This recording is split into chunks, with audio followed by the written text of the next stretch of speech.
Hai, balik lagi bersama dengan gue Ikhwan Dokus dan selamat mendengarkan podcast 9 Cerita.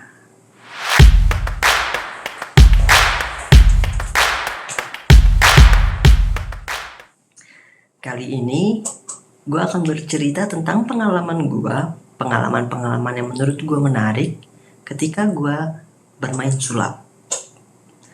Nah, salah satu pengalaman menarik yang menurut gue jarang gue temui adalah pengalaman dihargai gitu. Ketika gue telah memainkan sebuah permainan di atas panggung dan mempertunjukkan hal tersebut ke banyak orang, kemudian apresiasi yang penonton berikan kepada gue ini adalah salah satu apresiasi yang menurut gue sangat berkesan.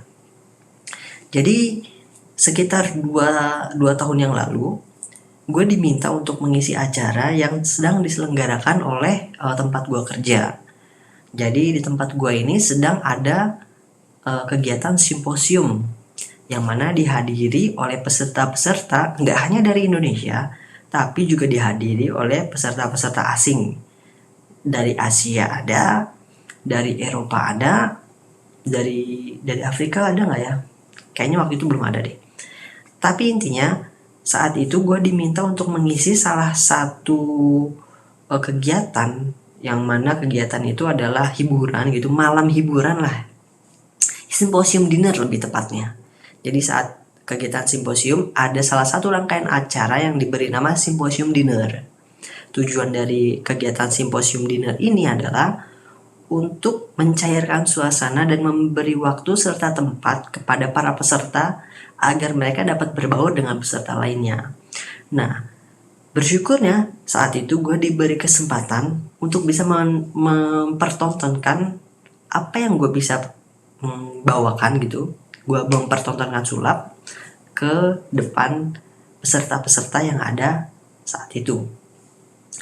Sebelumnya beberapa hari selama penyelenggaraan simposium ini, gue sebenarnya juga bertindak sebagai salah satu panitia, yang mana gue memiliki tugas sebagai operator. Jadi seluruh peserta yang nantinya akan presentasi otomatis akan banyak berhubungan dengan gue, akan banyak interaksi dengan gue.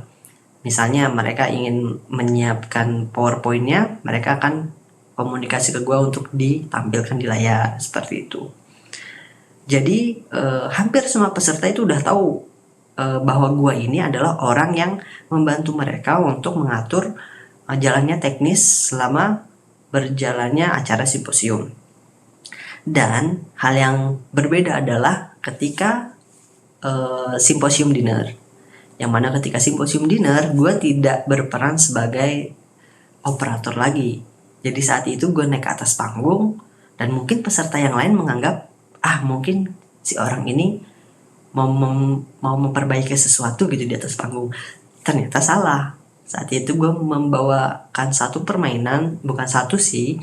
Jadi gue membawakan satu rangkaian permainan yang gue balut sedemikian rupa sehingga permainan ini nih akan mengajak banyak peserta untuk berinteraksi. Singkat cerita, permainan gue ini berhasil dan gue pun turut senang gitu atas keberhasilan permainan gue. Karena di luar dari itu, ternyata banyak banget peserta-peserta yang tidak menyangka bahwa mereka akan disuguhkan permainan sulap dari gue. Dan salah satu hal yang mengejutkan buat gue adalah keesokan harinya ada sepasang peserta yang suami istri. Mereka tuh mengapresiasi gue gitu. Mereka mengapresiasi gue, memberikan pujian, bahkan mereka memberikan hadiah buat gue. Mereka ngasih gue coklat yang langsung mereka bawa dari negaranya. Wah, gue berkesan banget. Itu salah satu pengalaman menurut gue yang sangat berkesan setelah gue main sulap gitu. Jadi penghargaan yang gue dapatkan saat itu tidak hanya sebatas tepuk tangan. Mereka pun tidak sungkan untuk melontarkan pujian, bahkan mereka tidak sungkan untuk memberikan sesuatu sebagai apresiasi atas apa yang telah gue suguhkan. Tapi ada hal menarik lainnya yang pernah gue alami Kalau tadi peserta atau penontonnya, audiensnya adalah mayoritas dari dari teman-teman luar negeri, gue justru punya pengalaman yang tidak mengenakan ketika gue mengisi suatu acara yang mana pesertanya adalah full orang-orang Indonesia. Sebagaimana kita tahu, orang Indonesia itu ketika ngelihat sulap, mereka tuh cenderung tidak menikmati hiburannya. Orang Indonesia tuh cenderung lebih, gue tahu nih caranya, gue tahu nih caranya, ini doang mah gampang. Padahal belum tentu apa yang mereka pikirkan itu benar. Itu adalah contoh orang pertama yang menyebalkan lah buat para pesulap. Dan ada satu lagi nih yang menurut gue ini jauh lebih menyebalkan. Jadi ketika gue ngisi acara salah satu event organizer, selesai gue memberikan hiburan, dan ketika ada break, ada waktu istirahat, ada salah satu peserta yang datang menghampiri gue. Peserta ini bilang ke gue, Mas dosa loh. Wadaw, gue dosa apa? Gue abis memberikan hiburan kok gue dibilang gue berdosa. Aneh banget. Kata dia, Mas ini dosa loh, main-main sulap kayak gitu bohongin orang. Tapi ya, gue sangat tahu mana nada yang bercanda dan mana nada yang serius. Gue sangat tahu hal itu. Anehnya orang ini nih ngomong dengan nada serius ke gue. Dia bilang, Mas berdosa loh, gak boleh loh mas kayak gitu.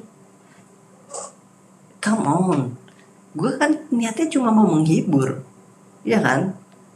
Sekarang gini deh, kalau lu nonton film, lu kira itu yang ada di film semuanya nyata, semuanya realita. Semua yang ada di film itu udah disetting. Adegannya, alurnya, tokohnya, semuanya udah disetting. Kalau lu lihat misalnya ada ada tampilan gunung meletus, ada tampilan orang bisa ngeluarin api dari badannya di dalam suatu film. Lu kira ini apa? Lu nggak berpikir bahwa lu sedang ditipu juga oleh film? Sama, lu juga ditipu. Bedanya ditipu tuh. Bedanya, kalau orang Indonesia nonton film, mereka tahu mereka ditipu, tapi mereka bisa menikmati hal itu. Sedangkan kalau mereka dikasih pertunjukan sulap, mereka justru dalam tanda kutip meremehkan. Aneh banget buat gue. Karena ya nih, satu hal yang perlu kalian mengerti nih, ditipu sama dibohongi itu satu hal yang berbeda. Kalau gue main sulap dengan trik-trik yang gue gunakan, bisa jadi gue membohongi para penonton, tapi tujuannya untuk menghibur. Ingat ya, gue membohongi, bukan menipu. Kalau tadi dibilang bahwa nonton film itu ditipu, sebenarnya nggak ditipu juga, tapi kita tuh dibohongi. Kita dibohongi oleh CGI, oleh trik kamera dan segala macamnya. Gitu juga dengan sulap. Ketika lu nonton sulap, lu sedang dibohongi. Kalau memang itu menggunakan trik-trik ya, berarti tandanya lu sedang dibohongi, tapi tidak ditipu. Bedanya apa? Bedanya adalah kalau lu ditipu, selain lu dibohongi, lu juga mengalami kerugian. Itu ditipu.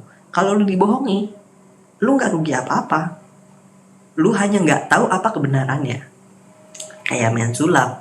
Ketika gue main sulap, gue gak akan ngasih tahu rahasianya. Dan secara gak langsung memang gue membohongi penonton gue. Tapi kan dia gak rugi apa-apa. Kecuali nih gue main sulap, gue minjem duit penonton gue, misalnya duitnya 100.000, gue bilang bisa gue ubah duitnya, kemudian gue ubah jadi 5.000 dan gue balikin ke dia. Terus gue bilang gue gak bisa tuh ngubah atau mengembalikan duit 100.000 yang tadi, jadi gue tuker duit 100.000-nya dengan duit 5.000. Itu namanya penipuan atau ditipu. Selain lu dibohongi, duit lu ditukar, dan si pesulapnya gak mau ngebalikin duit, dan lu nya gak terima, tandanya lu ditipu. Dan karena lu telah merasa dirugikan. Kalau tidak merasa dirugikan, ya lu gak ditipu dong, lu hanya dibohongi. Sama kayak telepon mama minta pulsa.